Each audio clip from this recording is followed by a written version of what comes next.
Estamos aquí en A Contragolpe, en este primer domingo de abril, que es domingo de Pascua. Pasada ya la Semana Santa, prácticamente estamos abriendo un nuevo periodo muy importante que esperemos sea mucho mejor de lo que hemos estado viviendo en esta pandemia tan terrible. Los saluda Guillermo García Manzano. Y Concepción Villalobos, con la alegría que nos trae la vida, con la alegría que nos trae la Pascua de Resurrección y por supuesto deseando que hayan pasado unos días de descanso maravillosos y recordándoles que si ustedes van a tomar el día de hoy carretera porque se movieron de su lugar habitual de residencia para descansar, pues lo hagan con todas las precauciones del mundo, revisen sus vehículos, también atiendan todas las indicaciones, sobre todo de velocidad, y cuiden mucho la sana distancia y el lavado de manos y todo para que no vayamos a tener complicaciones. Ni circo, ni teatro, maroma. El grupo mixteco o de la Mixteca de mi corazón, Rey David San Juan Zamora, nos ha enviado un texto con libros muy interesantes de lo que sucede allá en la Mixteca. En realidad es algo de lo que vamos a comentar más adelante en otro programa, porque sí vale la pena. Así como nosotros tenemos nuestras lunes del cerro, en algunos lugares de allá de la Mixteca, y no solamente de la Mixteca oaxaqueña, sino también de la poblana, prácticamente esto es un ceremonial inmenso, la maroma. ¿Se acuerdan ustedes cuando éramos niños íbamos al circo y veíamos a los trapecistas ahí que daban vueltas y vueltas y que el doble mortal y el triple mortal y se nos ahogaba la garganta con el estupor que nos causaba el inmenso peligro al que estaban sujetos, pero que después de todo tenían una red grande en donde si les fallaba caían en la red? Pues aquí es algo similar, muy rústico, pero no hay red, cuidado. Es algo interesantísimo. Lo vamos a tratar posteriormente en otro programa. ¿Qué te parece, Conchita? Muy interesante porque además es de celebrar toda la producción literaria y el trabajo de crónica y de investigación que se haga en cualquier parte del estado. Este libro es una publicación que se hace bajo los auspicios de PACMIC.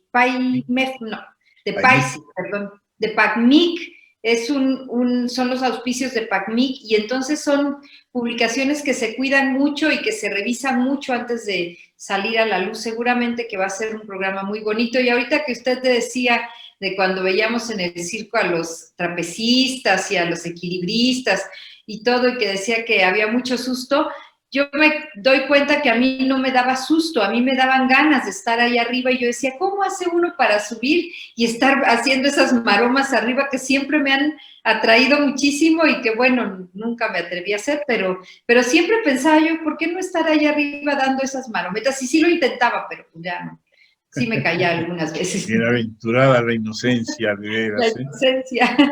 Bueno, pues ya está aquí con nosotros Sol Alvarado, nuestra Solecita querida, que va a comentarnos sobre los aspectos más importantes de la cultura en esta semana. Adelante, Sol. Hola, amigas y amigos de A Contragolpe. Qué gusto saludarlos en este domingo de Pascua de Resurrección. Y también iniciamos el horario de verano, que comienza hoy, 2 de abril, y concluye en el último domingo de octubre. Ha pasado la Semana Santa, aunque muchas actividades han sido restringidas y los templos con aforos al 30%, es posible visualizar a través de Facebook muchas de estas actividades, como los conciertos que ofreció el coro de la ciudad de Oaxaca, dirigido por el maestro Israel Rivera Cañas, que es un gran amigo y un gran director. El primero, y ya tradicional, del Viernes de Dolores, grabado a puerta cerrada desde el Templo del Carmen Alto.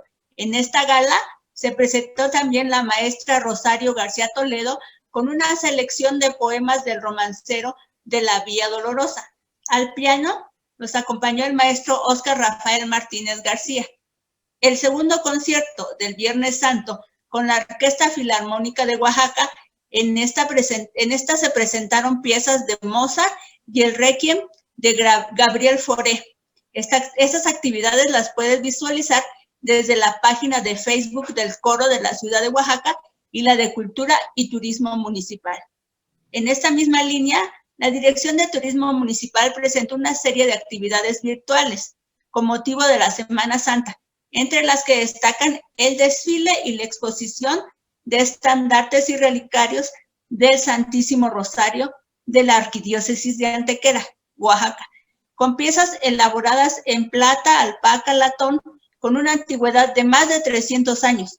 Estos objetos religiosos resguardados por la Hermandad de Estandartes muestran la herencia del barroco virreinal.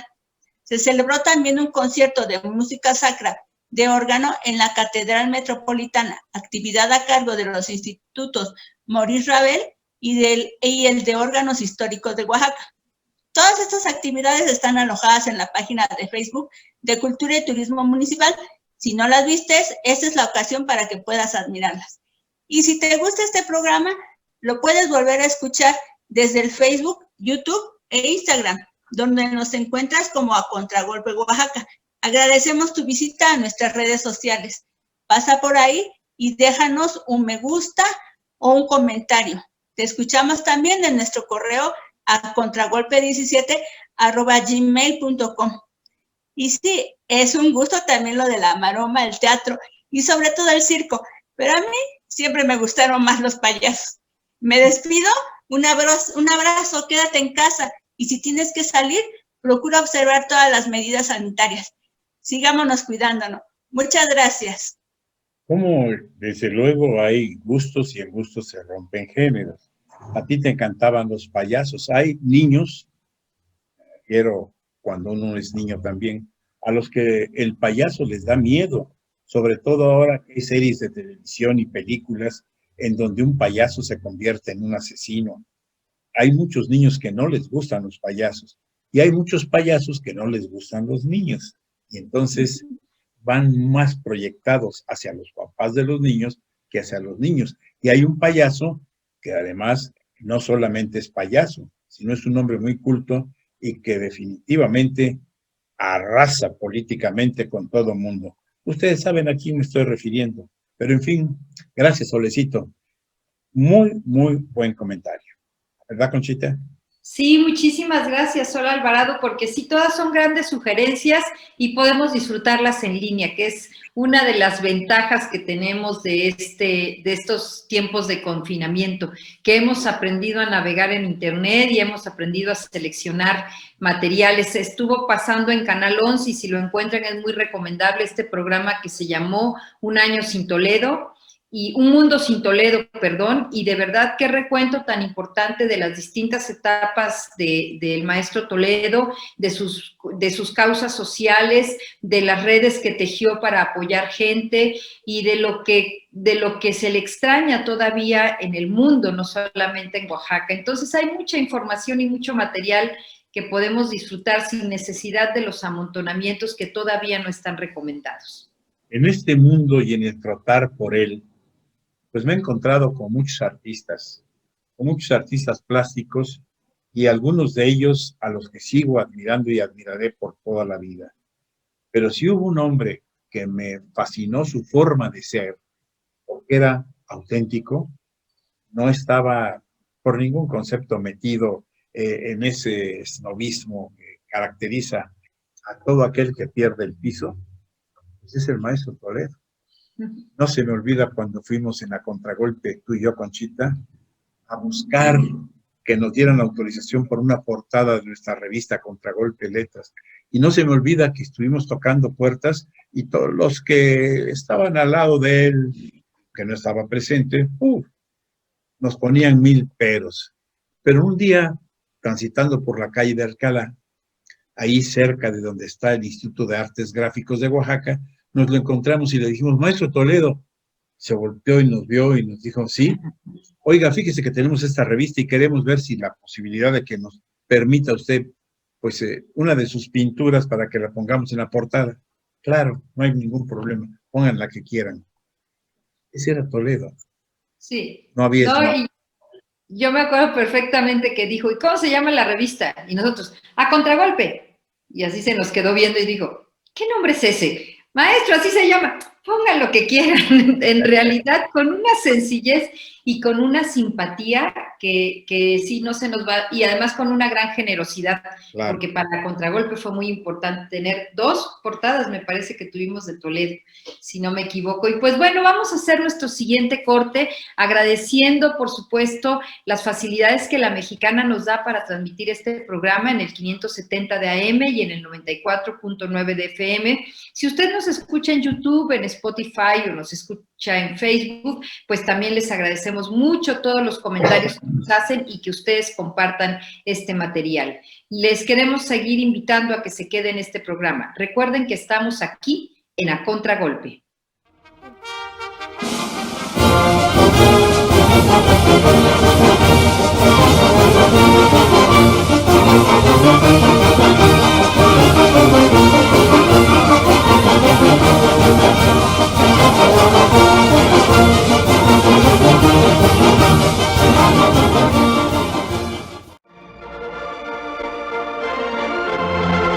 Un espacio cultural. Las Pozas Arcas. Las Pozas Arcas fueron las preferidas para las holganzas de los escolares. Por su situación especial, los chicos podían estar en ellas a cubierto de inoportunas vigilancias, saboreando con largueza los deleites del baño. Para contener las escapadas de los chicos, la tradición les formó a las pozas una leyenda sombría, pero reacios a la credulidad, seguíanlas frecuentando. Las pozas arcas eran 3. La del diablo, que era redonda, profunda y pequeña. Estaba hundida bajo una techumbre rocallosa que las cubría y rodeaba de tétrico misterio. Esta poza era de las leyendas malignas, la que devolvía sin vida al temerario o imprudente que llegaba a clavarse en sus aguas. Las otras pozas se abrían a plena luz. Tenían un suave declive, sus aguas eran diáfanas, hasta dejar ver el color de oro de la arena, y llevaban nombres seráficos, pues se llamaban de la Virgen y del Ángel. El solo nombre de las Pozas Arcas era evocador de andanzas juveniles. La jalada de la escuela, los pininos de la natación, el corte de las azucenas y los desahogos de la pubertad practicados al amparo de la soledad. En 1947 se ordenó tapar estas pozas arcas por considerarlas peligrosas, por lo que aún existiendo en el presente, las nuevas generaciones las desconocen.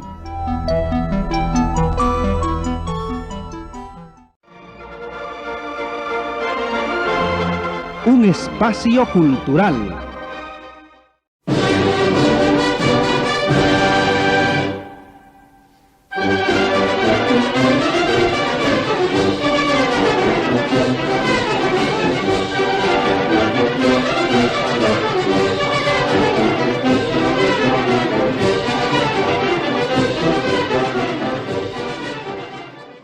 Ya estamos aquí en la Contragolpe nuevamente y bueno, vamos a empezar nuestro tema de hoy. Los monumentos más importantes, más icónicos que están en la capital de este país, en la Ciudad de México.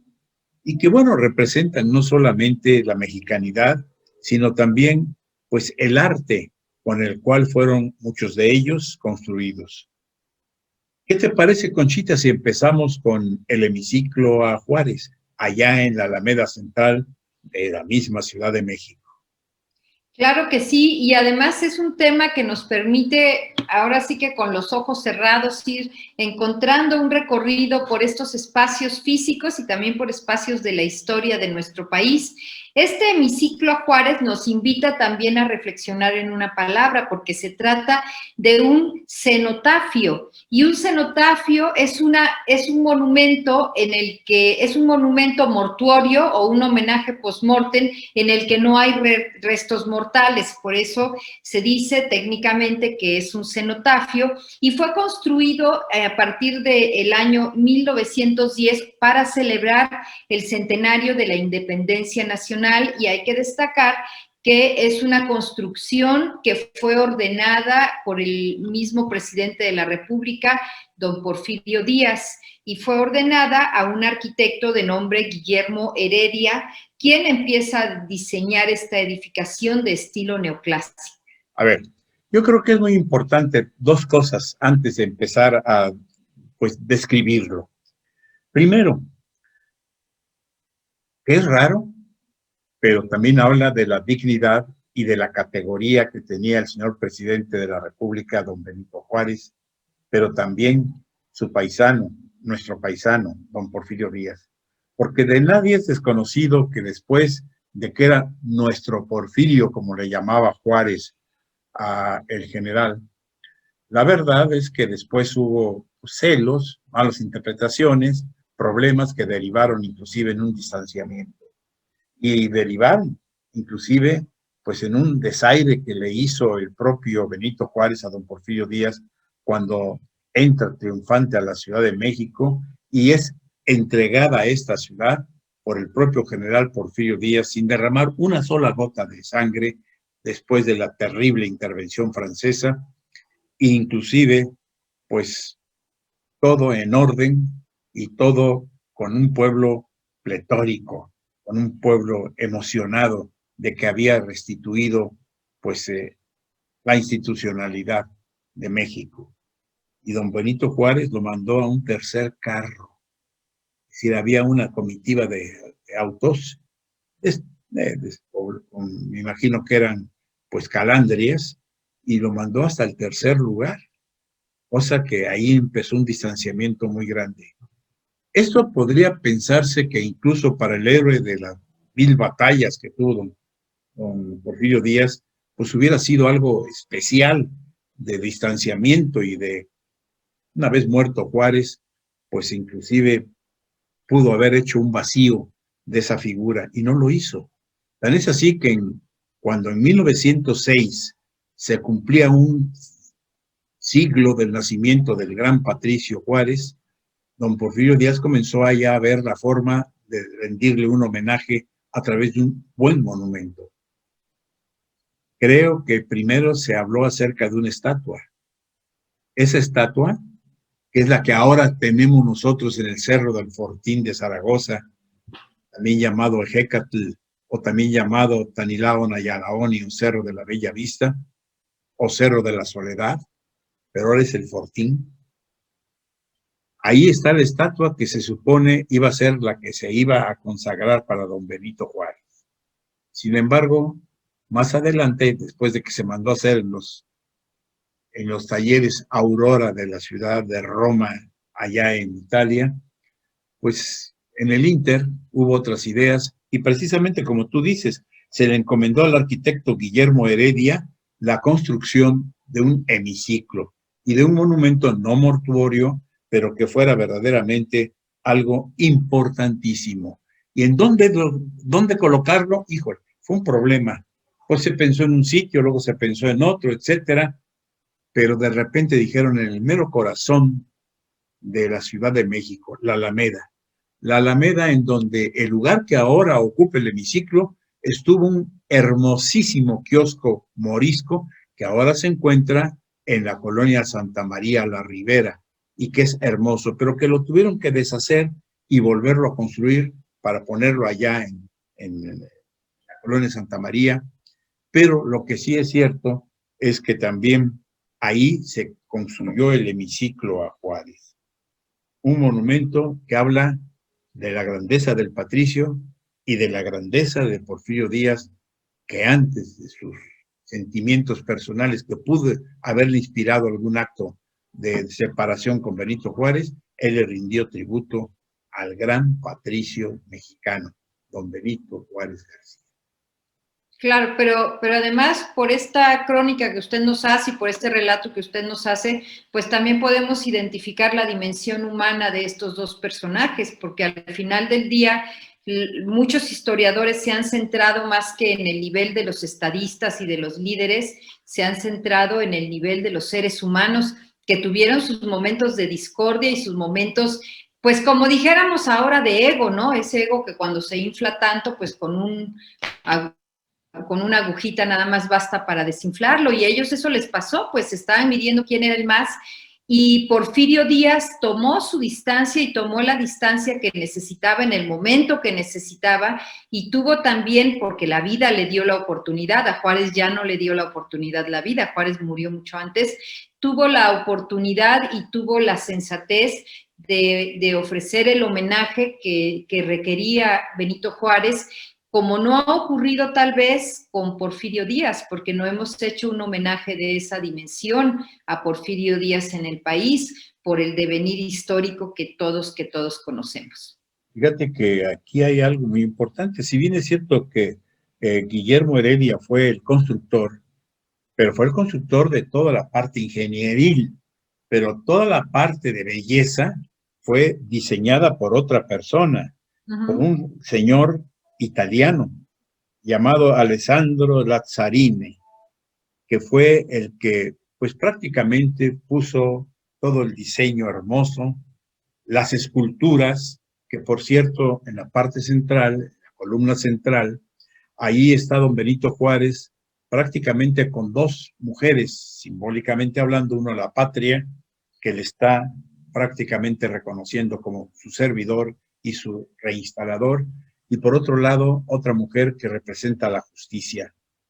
Además, hubo 12 columnas ahí, 12 columnas muy importantes que suman un total de dimensiones de 55 metros a lo largo de ese hemiciclo y que pues tiene todo un estilo neoclásico de la arquitectura neoclásica. Por cierto que uno de los grandes poetas mexicanos cuando se inauguró este monumento allá en 1910, el 18 de septiembre de 1910, un gran poeta mexicano, autor de cosas hermosísimas, muy delicadas, como es Luis G. Urbina, hizo una declamación y él hizo una poesía y la declamó él mismo. Para que nos guiemos un poquito a los que no conocen quién es Luis G. Urbina, hay un pequeño fragmento de un verso que dice, ay Dios. ¿No era la del cautivo beso enamorado?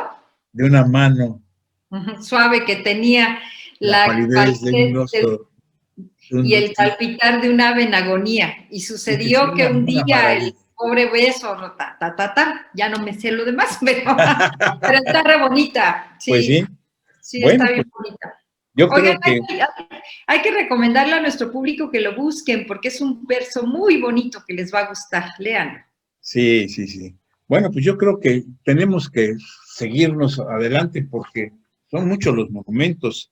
Hay otro que, si bien es cierto, es una gran belleza, la verdad es que pues no se hizo en homenaje a un patricio, sino a un rey español, a Carlos IV, que además ni figura como de los grandes reyes de España, pero que de alguna manera el que era virrey en aquel entonces, pues lo puso como una gran figura y le encomendó a uno de los más grandes escultores que ha habido en México, no era mexicano él, por cierto, Tolsá, que diseñara y hiciera prácticamente un monumento en donde Carlos IV fuera sobre un caballo y con una serie de simbolismos que hasta ofensivos resultan para los mexicanos.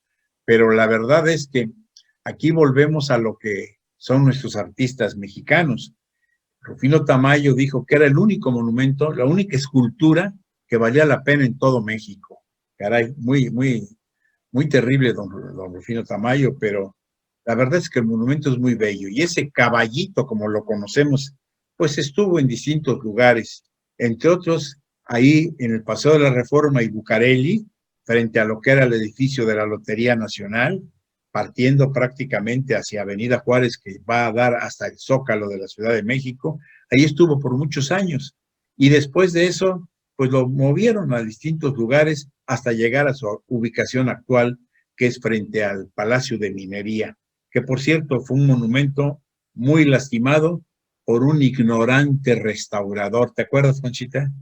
No me acuerdo del episodio del restaurador, pero sí fue un monumento que incluso hay fotografías en donde la gente está subida sobre el caballito y subida sobre el monumento para ver pasar desfiles, como el desfile de la entrada de los insurgentes a la Ciudad de México, que están ahí trepados y de ahí están viendo, no había esta visión de ahora de la restauración y del cuidado de estos elementos del patrimonio, y la gente no lo respetaba, ¿no? Entonces sí no es de decir que haya habido quien le tumbó la pátina con una limpieza de esas que piensan que se puede hacer con lo que sea, y que es absurda y que es borrar la huella del tiempo en un monumento que es histórico. Si Manuel Tolsá, el creador, volviera a vivir, se volvería a morir cuando vio cómo le estaban destruyendo parte de esa inmensa obra. Así es, pues vamos a hacer nuestro siguiente corte. Quédese con nosotros, estamos haciendo este recuento de monumentos importantes en la Ciudad de México. Nos encanta su conversación. Si ustedes gustan mandarnos sus mensajes o comentar en nuestras redes sociales, pues con gusto vamos haciendo la retroalimentación. Quédese en este espacio, estamos aquí en A Contragolpe.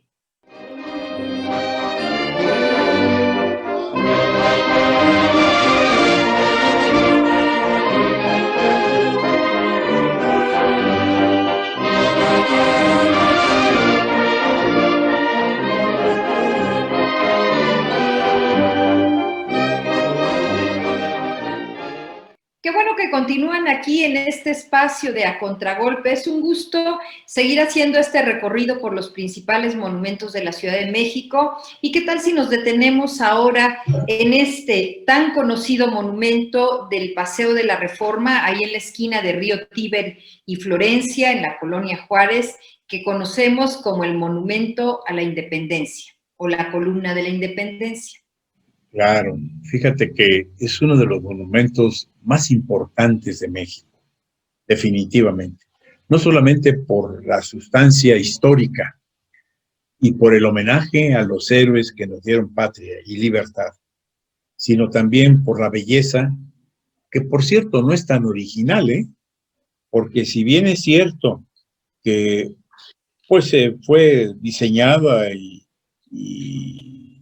con mucho cuidado, y tuvo una historia de distintas partes que fueron haciéndose en un lugar en donde tuvieron que repetir toda la cimentación porque hubo un hundimiento, que fue el lugar donde por primera vez se utilizaron pilotes no de madera, sino también de concreto, y que de una u otra suerte tiene una imagen muy similar a dos monumentos más, uno que está en París y otro que está en Berlín, donde está, pues, no el ángel de la independencia, porque no es un ángel, es la Victoria alada, se supone que es una mujer, pero pues todo el mundo lo conocemos como el ángel de la independencia. Y la verdad que fue el arquitecto Antonio Rivas Mercado el que diseñó prácticamente todo este último monumento. Repito, hubo otros diseños anteriores que lamentablemente no se pudieron lograr en los tiempos.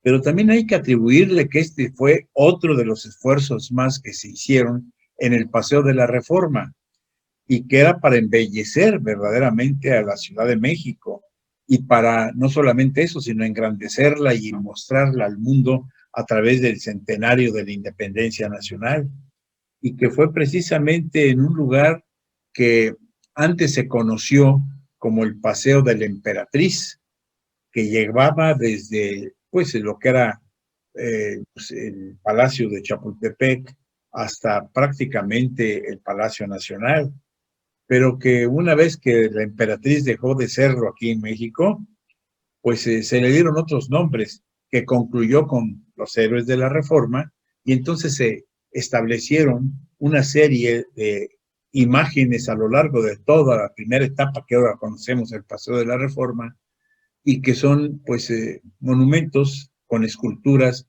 a distintos personajes que le dieron historia a México. El monumento a la Independencia también es un monumento neoclásico promovido por el propio Porfirio Díaz, y desde luego, pues no sé, yo creo que tuvo una historia trágica. cuando el día 28 de junio de 1957 nos sorprendió, y digo, nos sorprendió, yo vivía en México entonces, un temblor oscilatorio y trepidatorio al mismo tiempo, terrible, que duró cerca de unas, no será, yo creo que más de un minuto de intensidad fuerte, y que trajo como consecuencia que el ángel o la Victoria alada se viniera hacia abajo y cayera y se destruyera. Por eso es la segunda Victoria alada, porque se tuvo que reconstruir, más que reconstruirla, se tuvo que hacer una nueva Victoria alada para colocarla en la cima del monumento a la Independencia. Esto es prácticamente que concluye hasta 1958, cuando pues en septiembre del 58 nuevamente ya está en condiciones el Ángel de la Independencia y desde luego todo el monumento. Y desde luego que pues también hubo otra cosa que es muy importante. En 1943 y en 1965 y en 1902 fueron las distintas intentonas que se dieron para hacer el monumento de la Independencia. Por cierto, sería muy importante que le dedicáramos un programa especial a este monumento, porque desde luego hay que ver todas las cosas que posee en cada uno de sus 4 lados, y por lo que se refiere también pues a lo que simboliza para México. Por supuesto, y solamente por mencionar algunos, en estos laterales que usted menciona se pueden apreciar las figuras de Miguel Hidalgo y Costilla, de José María Morelos y Pavón, y también de Vicente Guerrero, de Francisco Javier Mina y de Nicolás Bravo. Y también, fíjese que cuando estábamos revisando el material, yo que no soy experta en esto, pues pude descubrir que no es lo mismo hablar de un monumento que de una escultura, y que por eso estamos hablando de 2 autores. Uno es el autor del monumento, que es esta edificación así monumental, que da base o que sirve de cimiento y que cuenta una historia, y otra es el elemento, como en este caso la Victoria alada, que es la escultura, y por eso intervienen generalmente 2 artistas distintos, un arquitecto en este caso y un escultor. Y también recordar que en 2010, cuando se celebra el bicentenario de la Independencia en la Ciudad de México, también se intenta construir ya con toda la tecnología y la modernidad esta gran estela de luz que más que darnos inspiración para celebrar el centenario, dio de qué hablar por toda la cantidad de fraudes en el ejercicio del presupuesto que se tuvieron a lo largo de su construcción. Un monumento que nos habló de cómo había evolucionado la corrupción en nuestro país más bien. La verdad, Conchita, es que, pues yo insisto, ¿no? Se habla mucho de don Porfirio Díaz como un terrible hombre público, pero era muy honrado, ¿eh? Es decir, se gastó lo mínimo necesario para ese monumento que le dio tanto pres a nuestro México, antiguo Distrito Federal. Pero bueno, comparado con la Estela de Luz, ahí sí hubo muchos fraudes que todavía están por investigarse y por, pues, meter en cintura a los culpables, a los corruptos. Bien, pues mira, le vamos a dedicar entonces un hermoso programa con más información, más específica, precisamente a este gran monumento. Pero vayámonos en el mismo Paseo de la Reforma, ¿y qué te parece si hablamos de la Diana Cazadora? Que en realidad, pues, fue construida por allá por 1938 hasta 1942, y que fue inaugurado el 10 de octubre del 42. El arquitecto fue un señor Vicente Mendiola Quesada y Juan Fernando Olaguibel, otro de los grandes escultores mexicanos, y es pues un recinto artístico y monumental. Su estilo es de Art Deco y tiene una dimensión de 22 metros, pero tiene una historia muy bonita, porque pues fue realizado en un momento dado como si fuera la Diana Cazadora, que está en el Paseo de la Reforma y que también ha sufrido diversas reubicaciones hasta llegar a donde actualmente se encuentra, en el mismo Paseo de la Reforma.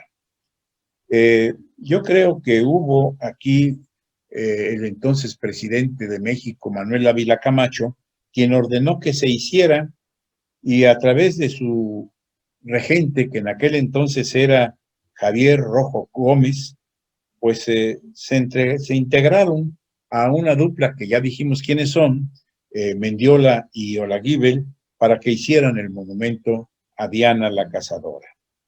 Diana, que era prácticamente pues el nombre romano de la Artemisa griega, y que de una u otra suerte pues iba a estar directamente vinculada pues a una flechadora de las estrellas del norte. Esta estatua tiene un peso aproximado de 2 toneladas y bueno, se hizo en la calle de Obrero Nacional, Obrero Mundial, en la Ciudad de México, y en un taller que había ahí. Y bueno, vamos a hablar rápidamente de quién fue la famosa Diana Cazadora, que por mucho tiempo no se supo cuál había sido el nombre de la modelo, y que después, muchos años después se conoció. Y hablaremos también de que la esposa del señor presidente Ávila Camacho juzgó junto con un conjunto de damas muy apegadas a un sentido de moral del cual se difería en términos generales, le mandó poner, pues la gente dice un calzoncito, o le mandó poner un pequeño cubretodo para que en las partes íntimas no estuvieran expuestas. Hasta que por fin, cuando terminó la presidencia de Ávila Camacho, Olaguibel pidió que se le retirara esa blusa o calzoncillo o taparrabos, como quieran mencionarlo, como lo mencionan ahí en México, Distrito Federal. Bueno, pues la Diana tuvo una modelo cuyo nombre era Elvia Martínez Verdalles, que hoy en día, si es que todavía vive, es la viuda de Jorge Díaz Serrano, aquel político encarcelado que pues fue director de Pemex, y precisamente por algo medio raro que acaeció ahí, lo metieron a la cárcel. Ahí en la cárcel se casó con la que había sido su amante por muchísimos años, una mujer bellísima que también posó totalmente desnuda por mucho tiempo, pero al mismo tiempo también posó para la fuente de petróleos que está en otra parte ya no del Paseo de la Reforma, sino pues donde está la entrada a las lomas de Chapultepec. No sé, yo creo que nos tenemos que retirar para otro corte, pero a ver si tenemos algún otro dato más. Pues vámonos a nuestro siguiente corte. Quédese aquí, estamos en A Contragolpe.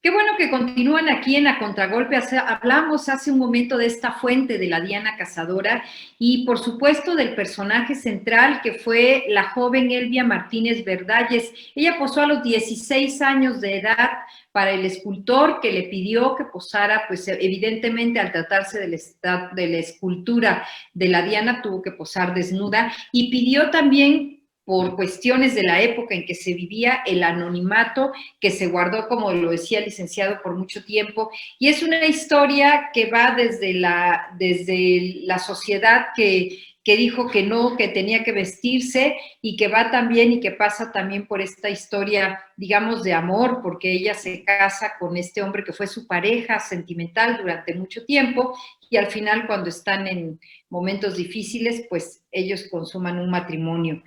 ¿Y qué les parece si ahora hablamos de otro monumento que de alguna manera también tiene controversias constantemente? En esta ocasión, controversias, podríamos decir, con nuestra identidad y con el personaje histórico del que se trata. En el Paseo de la Reforma también encontramos el monumento a Cristóbal Colón. Qué difícil ha sido para Cristóbal Colón, para ese monumento, los últimos años en donde lo han agarrado de pretexto para un falso sentimiento de mexicanidad, más bien demagógico sentimiento de mexicanidad, y pues nos han tratado de destruir. Tan es así que inclusive tuvo que ser retirado, si no mal recuerdo, el año pasado, con el pretexto de que le iban a dar mantenimiento, porque lo querían destruir ya. Inclusive hubo voces que decían pues que habría que quitarlo de una vez por todas. Pero es un monumento que de una u otra suerte retrata el encuentro de dos mundos, porque últimamente Cristóbal Colón ni estuvo en México, ¿no?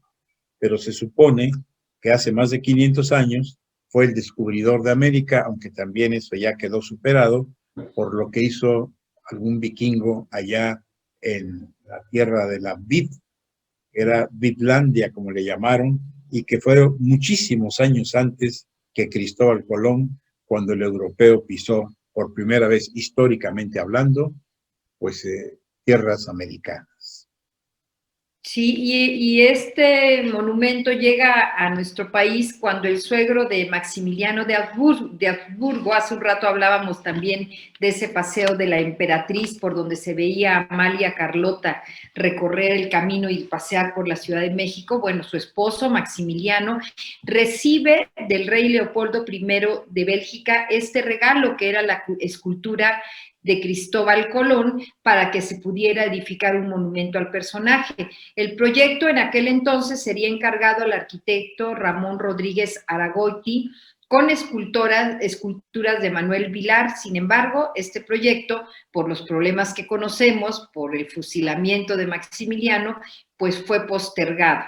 Y así es hasta que el magnate Antonio Escandón propuso retomar la idea y solicita al entonces presidente Sebastián Lerdo de Tejada que se designara al escultor francés Henri Joseph Cardy para que se llevara a cabo esta obra.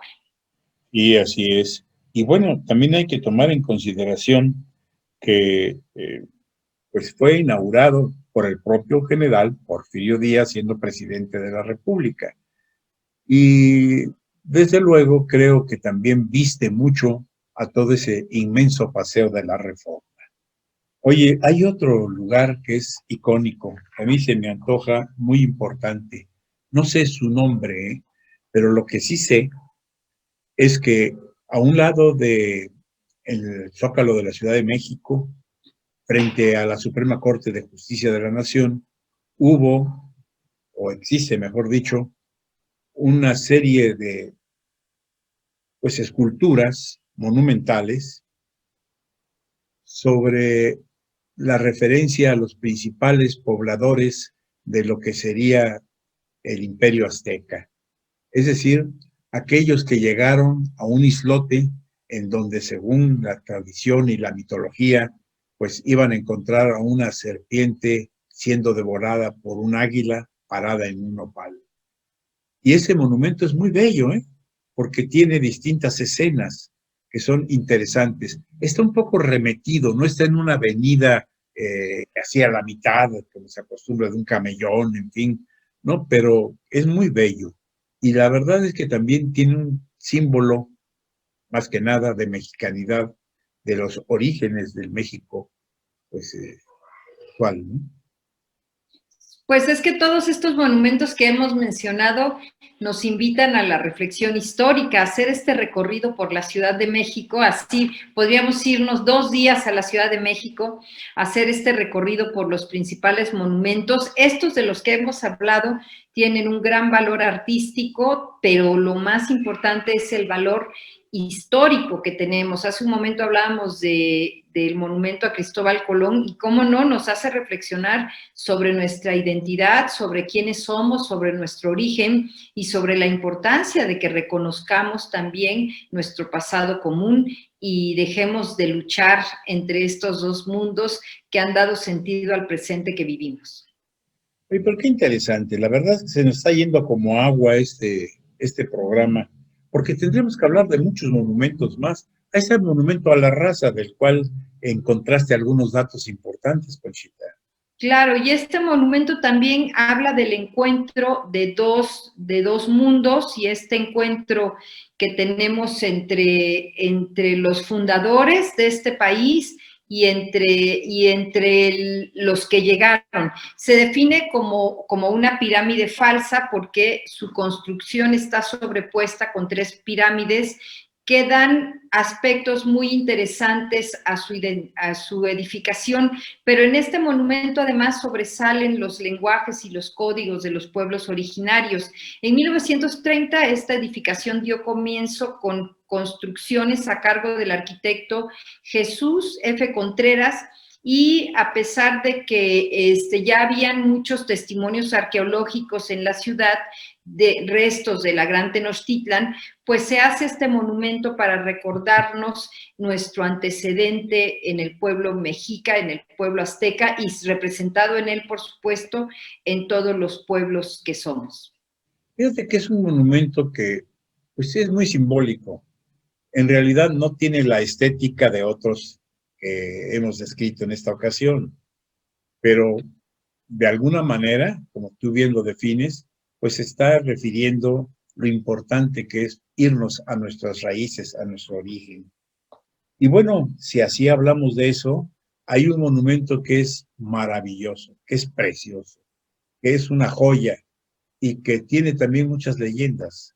Me estoy refiriendo a aquel que representa al joven abuelo Cuauhtémoc-Tzin, águila que desciende, y que está ubicado en el Paseo de la Reforma, esquina con Insurgentes, que ahí ha sido verdaderamente pues absorbido por el tránsito brutal que hay en la Ciudad de México. Inclusive por muchos años los antiguos tranvías pasaban a un ladito de lo que es el basamento del Cuauhtémoc, ¿no? De la estatua de Cuauhtémoc. Creo que es muy importante pensar en que su construcción data de 1878 y 1887. Fue inaugurado allá el 21 de agosto de ese último año, del 87, y su autor fue Miguel Noreña. El arquitecto fue Francisco Jiménez, y desde luego sus características es un recinto artístico. Creo que no solamente es importante por la belleza que tiene, sino también por lo que refiere su contenido. El joven abuelo, que por cierto, mucho tiempo después hizo un monumento para Moctezuma, que también fue muy criticado, porque se supone que fue entreguista con los españoles. Ya ves que de que nos da ser mexicaneros, no somos mexicanos, sino mexicaneros, pues le entramos muy feo a que nuestras gentes de historia y de heroicidad, pues los convirtamos en personas que hay que olvidarnos de ellos.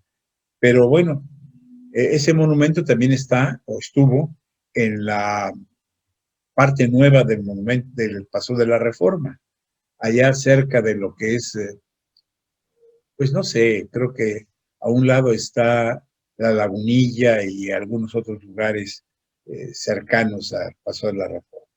Pero volviendo al aspecto del monumento Cuauhtémoc, está dedicado entonces a ese Hueytlatoani mexica, y desde luego también fue una muestra del neoindigenismo o del indigenismo académico altamente promovido otra vez por el gobierno del general Porfirio Díaz.